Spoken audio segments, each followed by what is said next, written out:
नमस्ते दोस्तों, मैं हूँ सोनम। आप सभी का दिल से स्वागत करती हूँ आपके अपने love story in Hindi podcast channel पर। और एक बात, आप सभी का बहुत-बहुत शुक्रिया जो आप हमारे चैनल को इतना प्यार दे रहे हो, प्यारे-प्यारे कमेंट करते हो, उसका उसके लिए दिल से बहुत-बहुत शुक्रिया।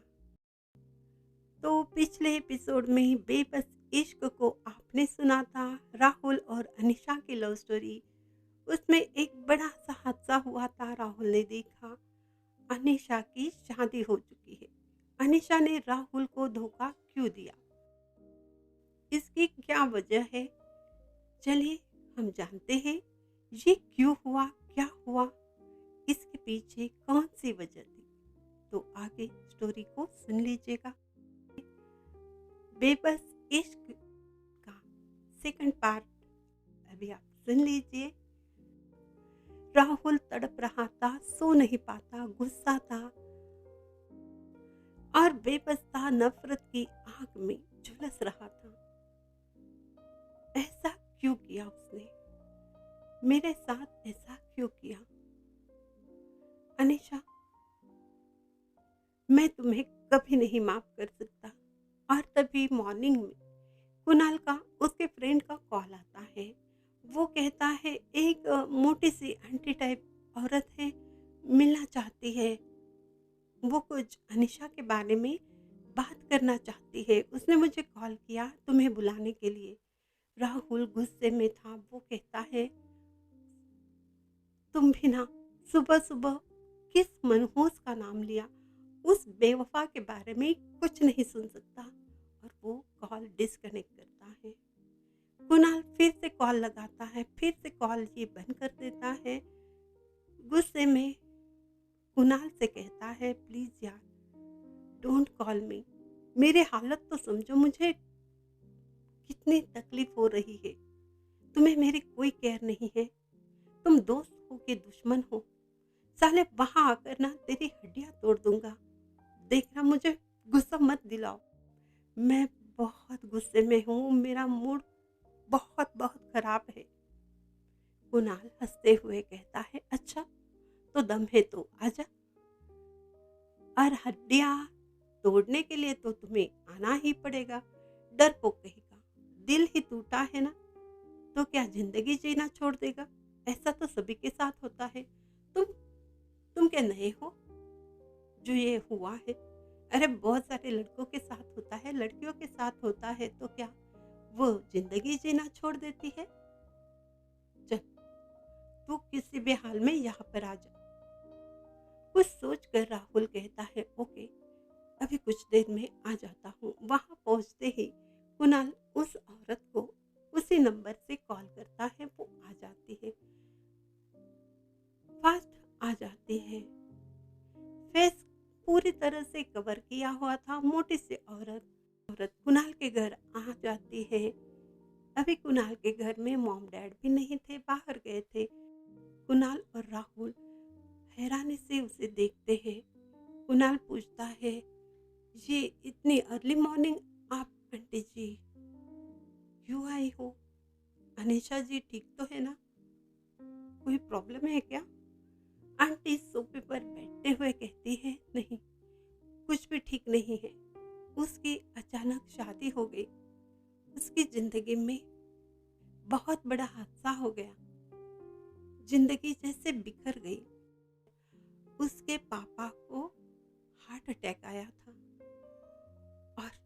और उनकी जिद थी, बेटी की शादी देखनी थी उन्हें। तो उनकी जान बचाने के लिए डॉक्टर उनकी जान बचाने के लिए डॉक्टर ने कहा था जल्दी ऑपरेशन करवाना पड़ेगा।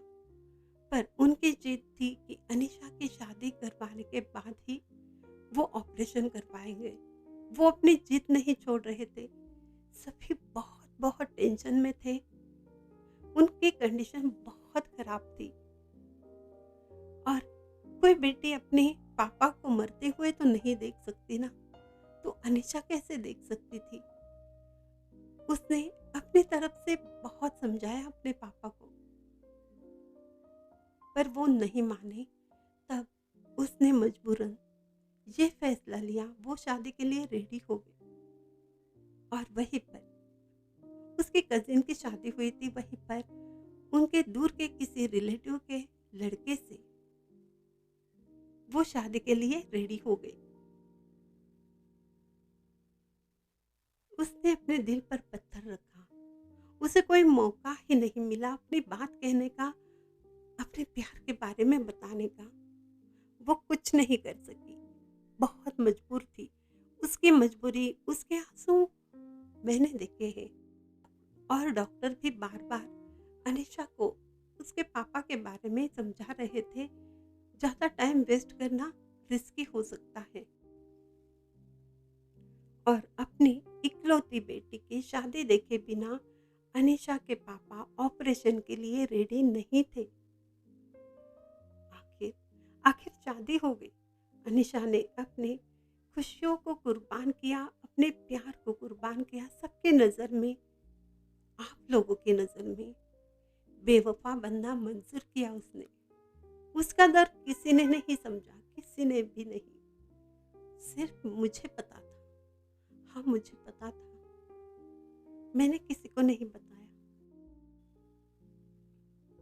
अनीशा की कुर्बानी की वजह से उसके पापा का ऑपरेशन हुआ, उनकी जान बच गई, खुशियां वापस आ गई। एक बेटी ने अपने प्यार की कुर्बानी देकर अपने पापा की जान बचाई। अब कुछ भी नहीं हो सकता। और वो औरत अपने चेहरे से स्कार्फ उतारकर रोती हुई आंखों को पोंछ लेती है। वो तो अनीशा की बेस्ट फ्रेंड थी। ओह, तो तुम हो? अरे रिया तुम, कुणाल कहता है। और ये रोना बंद करो, क्या हुआ है? जो तकदीर में था वही हो गया, इसमें किसकी कोई गलती नहीं है। अब कुछ हो भी तो नहीं सकता ना। अचानक इतने सीरियस टॉपिक पर बात हो रही थी, तभी सभी की आंखें नम थी। राहुल भी शॉक था, गुमसुम सा बैठा था। किसको दोष दे, तकदीर को, खुद को, या फिर अनीशा को? और इस माहौल को टेंशन फ्री करने के लिए कुणाल कहता है, यार तुम भी ना, इतने टेंशन के वक्त भी, अरे वाह, इतने सीरियस कंडीशन में भी तुम्हारा ये हाल, ये इतनी मोटी कैसे हो गई तुम, वो भी 15-20 दिन में? टेंशन में क्या ज्यादा खाना खा गए क्या? और कसम से मुझे तो लगा ना तुम कोई आंटी हो शायद। ओह माय गॉड, ये 2 शादियों में तुम सारा खाना खा गई टेंशन में। राहुल तो सदमे में था, कुछ सुना ही नहीं दे रहा था, कुछ समझ नहीं आ रहा था। अनीशा की फ्रेंड रिया कहती है, कुणाल कमीने, तुम्हें मैं मोटी लग रही हूँ? ये सब गेटअप चेंज किया है मैंने क्योंकि मुझे कोई पहचान न ले, स्टूपिड। और कुछ पल में राहुल की तरफ देखते हुए कहती है, राहुल भैया, अनीशा ने आपसे माफी मांगी है, वो आपको खुद कॉल करेगी, प्लीज प्लीज आप उसे माफ कर दीजिए। और जो कुछ हुआ उसकी कोई गलती नहीं है, मैं जा रही हूँ, उसका कॉल रिसीव कीजिए। वो अपना फिर से फेस कवर करके वहां से चली जाती है। कुणाल राहुल के पास जाता है, उसे समझाते हुए कहता है, देखो राहुल, सबकी कुछ ना कुछ मजबूरी हो सकती है। अब तो तुम्हें समझ आ गया होगा, अनीशा बेवफा नहीं है, वो मजबूर थी, तुम उसे माफ कर देना। क्या सोच रहे हो, बोलो भी कुछ तो। जो हुआ बहुत गलत हुआ, तुम्हारी हालत में समझ सकता हूँ, तुम्हारे दर्द को समझ सकता हूँ, लेकिन उसे भी तो दर्द हुआ होगा ना, उसकी साइड भी तो सोचो ना तुम। उसने किस हालत में ये डिसीजन लिया होगा, उसे कितनी तकलीफ हुई होगी। सोचो तुम भी। राहुल कहता है, मेरे साथ ही ऐसा क्यों हुआ? उसने मुझे कुछ भी नहीं बताया, मेरी खुशियां छीन ली, एक कॉल भी नहीं किया। उसने मुझे बता तो दिया होता ये सब कुछ हो रहा है।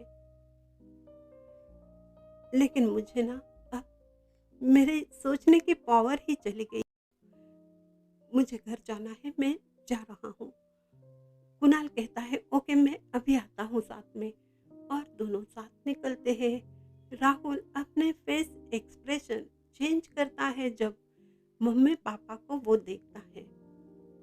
शक ना हो इसलिए सैड है ऐसा कुछ नहीं दिखाता, स्माइल के साथ अपने रूम में चला जाता है। कुणाल थोड़ा समझा कर फिर अपने घर चला आता है। आफ्टरनून को अननोन नंबर से एक कॉल आता है। बहुत ही मुश्किल से, जैसे जुबान से उसके शब्द निकल रहे थे। वो कह रही थी, राहुल राहुल राहुल, मुझे मुझे माफ कर देना राहुल। मैंने मैंने तुम्हें धोखा दिया। मुझे माफ कर देना राहुल। मैंने तुम्हें धोखा दिया है। मैं मैं बहुत बहुत बुरी लड़की हूँ। मैं बहुत बुरी लड़की हूँ। क्या तुम मुझे माफ करोगे? बोलो ना राहुल। हम दोनों के ख्वाब को मैंने ही तोड़ दिया।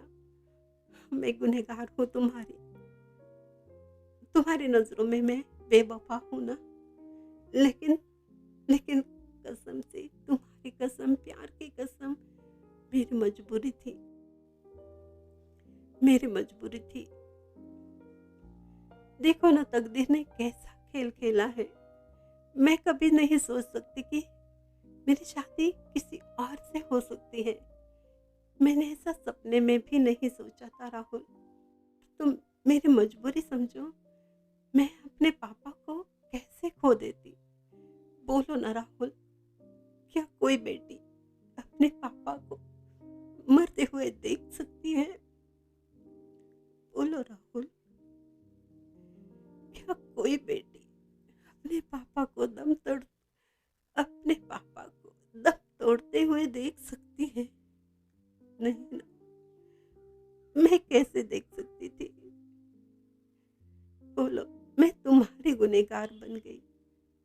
मैं क्या करती? मैं क्या करती? मेरे पास कोई रास्ता नहीं था।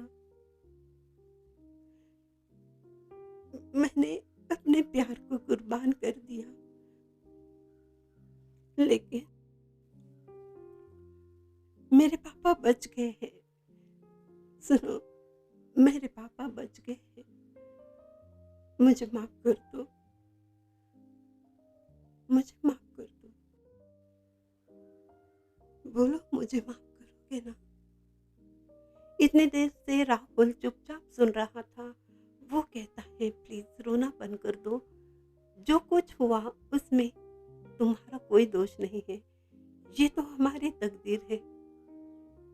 मुझे तुमसे कोई शिकायत नहीं है। जीना तो है, इन यादों के सहारे जीऊंगा। मैं स्ट्रांग हूँ। गमों के साथ समझौता कर लूंगा। तुम ये गिल्ट दिल से निकाल दो। तुमने कुछ गलत नहीं किया। अपनी बेटी होने का फर्ज निभाया है। अपने पापा की जान बचाई है। प्यार सिर्फ पाने का नाम नहीं होता है ना। जितने दिन हम साथ रहे, वही लम्हे, वही दिन मेरी जिंदगी भर साथ रहेंगे। और हाँ, तुम खुश रहना।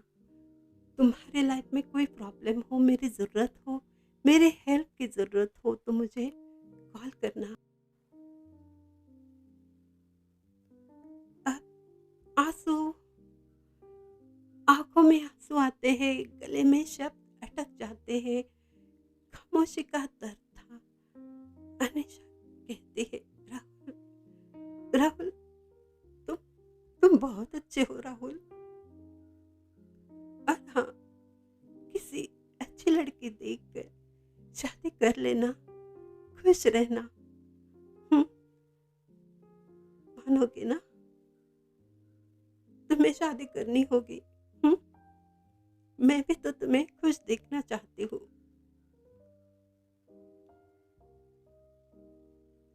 राहुल स्माइल के साथ आंखों में आंसू लिए कहता है, हाँ, कोई तुम जैसे मिल जाए ना तो शादी भी करूंगा। और हाँ, तुम भी बताना तुम्हारे नजर में कोई हो तो। आंखों में आंसू थे, अनिशा कहती है, सुनो, कल के फ्लाइट से हम सब अमेरिका जा रहे हैं। बस बाय कहने के लिए आ जाओगे ना? एक एक बार देखना चाहती हूँ तुम्हें, सिर्फ एक बार। राहुल राहुल हाँ कहता है और वहां सिर्फ खामोशी थी। और फिर कॉल बंद हो जाता है। बड़े ही मुश्किल हालात थे, जैसे पल भर में सारी खुशियां छीन ली गई हो, कुछ भी ना हो हाथ में। मायूस लगती है जिंदगी जब ऐसे ख्वाब टूटते हैं और जिंदगी का एक डरावना रूप सामने आता है। जो कल तक हमारे साथ था वो अब किसी और का हो चुका है। ये एहसास कितना दर्द देता है। वो एहसास के लिए लफ्ज भी कम पड़ सकते हैं। दूसरे ही दिन राहुल कुणाल के घर पहुंच जाता है। आंखें अनीशा को देखने के लिए तरस रही थी। रोड रोड पर कार की तरफ बहुत सारे गेस्ट थे। अनीशा भी एक नजर राहुल को देखना चाहती है। वही घर के नजदीक गार्डन में वो सबकी नजरें चुरा कर वहां रुक जाती है। बड़े से पेड़ के साइड में राहुल को देखने के लिए वो रुकती है। और जब राहुल कुणाल की बालकनी से उसे देखता है, आंसू भरे आंखों से वो राहुल को देखते हुए हाथ जोड़ती है। दिल में तूफान था। और यहाँ पर राहुल उसे इशारे से समझाता है, माफी ना मांगे और हमेशा खुश रहना। फिर आंखों में आंसू, लबों पर मुस्कान के साथ एक दूसरे को देखते हुए वो वहां से बाय कहते हुए कार में बैठ जाती है और कार दूर चली जाती है। एक लव स्टोरी का ऐसा भी एंड होता है दोस्तों। सभी की मोहब्बत मुकम्मल नहीं होती, सभी के नसीब खुशियां नहीं होती। तो यहाँ जिंदगी तो खत्म नहीं होती दोस्तों, जिंदगी चलती रहती है और मोहब्बत वापस आती है किसी और रूप में। ये जो स्टोरी है ये हो चुकी है, हम लोगों की लाइफ से जुड़ी है। ये रियल स्टोरी है। जो अब शादीशुदा है, लाइफ में खुश है। राहुल ने शादी नहीं की है और उसे जिंदगी से कोई शिकायत नहीं है। और ये सारी स्टोरी वो मनीष को सुना देता है। मनीष ये कहता है, हर किसी को नहीं मिलता यह प्यार जिंदगी। तकदीर अगर रूठ जाए तो जिंदगी में प्यार का नायाब तोहफा हमसे दूर हो जाता है, जीना पड़ता है। चल अब सब कुछ भूल जाओ, कोई और लड़की तुम्हारी जिंदगी में जरूर आएगी जो तुम्हारा साथ निभाएगी। Okay, all the best. Rahul मुस्कुराता है। दर्द में भी खुशियां ढूंढ लेनी चाहिए ना दोस्तों।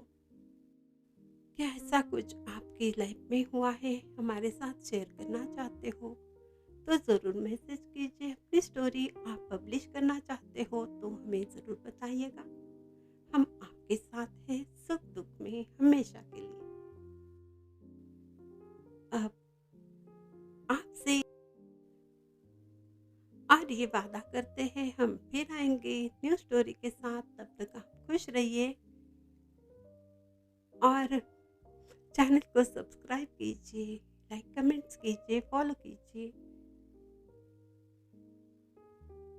मेरे लिखे नॉवेल प्रेम रंग को आप स्टार्ट टू एंड सुनिए, सभी चैनलों पर पब्लिश हुई है, आपको ज़रूर पसंद आएगी। आप फिर से थोड़ा सा इंतज़ार कीजिएगा, हम फिर आएंगे न्यू स्टोरी के साथ। तब तक आप यूं ही प्रेम रंग में रंगते रहिए।